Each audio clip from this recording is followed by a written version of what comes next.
I'm here in Tennessee to film and photograph one of the most secretive and brutal ultramarathons on the planet, and then edit everything while the event is still happening.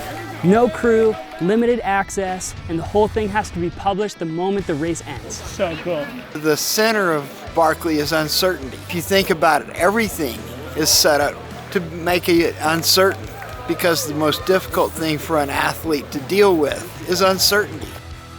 This is the Barkley Marathons, and for me, it became its own kind of endurance event behind the lens. I was hired to do everything: film, photograph, interview, edit reels, create a documentary, all in the middle of the Tennessee woods on very little sleep with very little access. It's 4 a.m. The adventure starts the moment I land. All right, we got the van. Heading to the Barkley Marathons. Pretty fun. Everything needs to be ready. Photos, social posts, teaser clips the second the race is over. And a full documentary by the end of the week, so there's no time to waste. We are pulling into the state park. I am shocked and amazed at how big these mountains are. I think I was like, oh, it's Tennessee, it's not that much. It's definitely, those are big mountains. We're gonna be running definitely a lot of elevation. It's gonna be kind of crazy. Long hours, little sleep, unpredictable terrain, and a challenge that I wasn't sure I'd actually finish. Kind of right on the brink of possible. If you've never heard of it, the Barkley Marathons is an infamous ultramarathon held in Frozen Head State Park in Tennessee.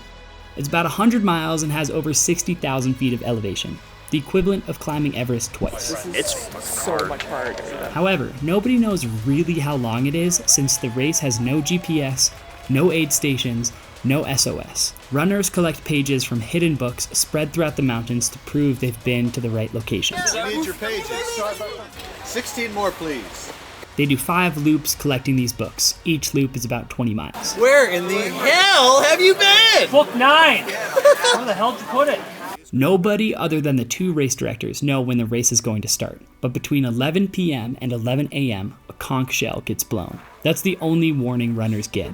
1 hour later, the race will begin when Laz lights a cigarette next to the iconic yellow gate. The race is so difficult that there have only been 20 different runners that have finished all 5 loops since the race debuted in 1986. When I arrived, I didn't know anyone, and making a film without a subject is tricky. I was invited here to capture the spirit of the race in 2025, but that was more of a topic than a story. I felt like I needed to find somebody who could be a character to let their story unfold, but that's the magic of Barkley. I showed up, could meet someone over a shared meal, and the next thing I knew, I was filming their heartbreak and triumph 24 hours later. It's kind of tough, like just entering a social situation without knowing anyone. I'm like, hey, I'm Rue, where are you from? And I'm just trying to be a person first, and then hopefully be able to connect it with them enough to like do an interview or like follow their story a little bit. I, again, don't know who's relevant. We don't know if anyone's gonna finish. We don't know who's gonna be exceptional here, but I think what is important to me is that people are pushing past the limits of what they think are possible. That first night, I connected with a few runners at the potluck and befriended 2 people who ended up being central to the story of the 2025 Barkley Marathons, Kelly Halpin and Maggie Gutierrez.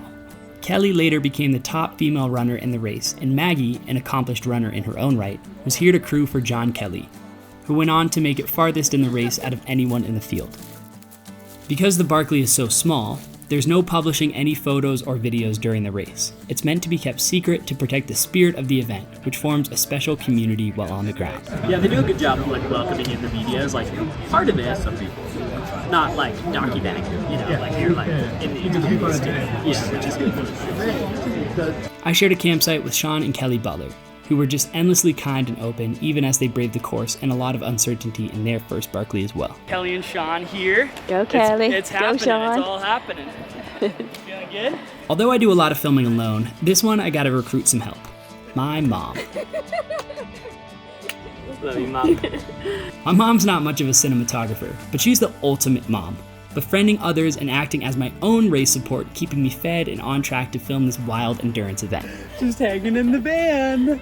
Race day. Because this race is meant to be kept as a pure experience for the athletes, we are only allowed to film in 2 places, the fire tower and camp. I feel like filming a trail running adventure race is like, it'd be pretty cool if we could get some like trail running, you know? And so far we haven't gotten any, so we're gonna head up and How come you don't have any trail running? Because we can only film in one part of the course, which is here. And they're not on trails. And they're not on trails. In one way, we do a favor for the media. You don't have a lot of graphic stuff to work with.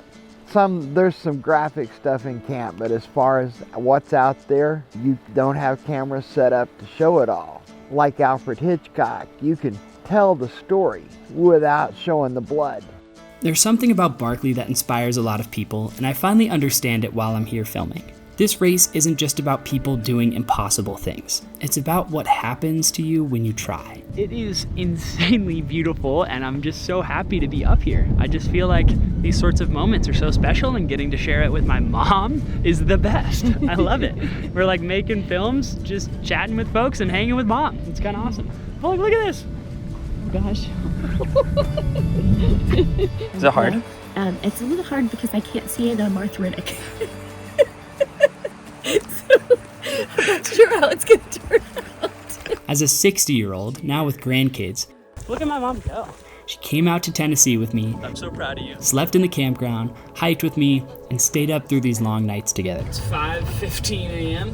Pretty fun. Very honored to be the one to document this race. And we laughed. So much. Even in some of the crazier moments. Wild in the hail. Barkley has a way of forming bonds between people who go through hard things together. That's one of the reasons this event is so famous. It turns strangers into friends. It turns crews into community.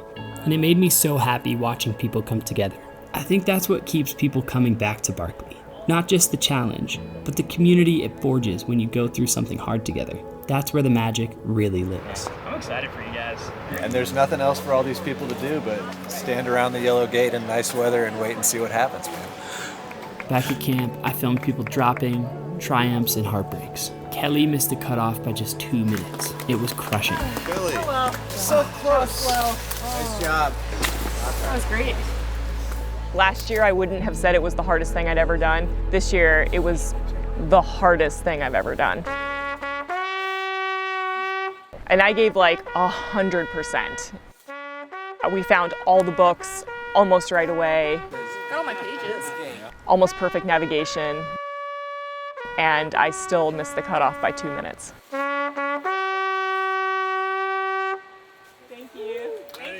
What is the Barkley, man? It's just an interesting search for what makes us human. I tried to interview Carl, the new race director alongside Laz, but when a runner came through, we had to drop everything to go meet them. It made sense. At Barkley, the race comes first. Everything else can wait. Oh, dude, I got your microphone. Sorry, it's stuck on me. Am I? There you go. Because I knew the real film would need to be built in the edit, I started filming trees, the ground, trail markers, literally anything I could to help fill in the gaps later. Pouring rain, 50-mile-an-hour wind, evaporating time limit, temperature plummeting. God, they're having fun. That final night was brutal.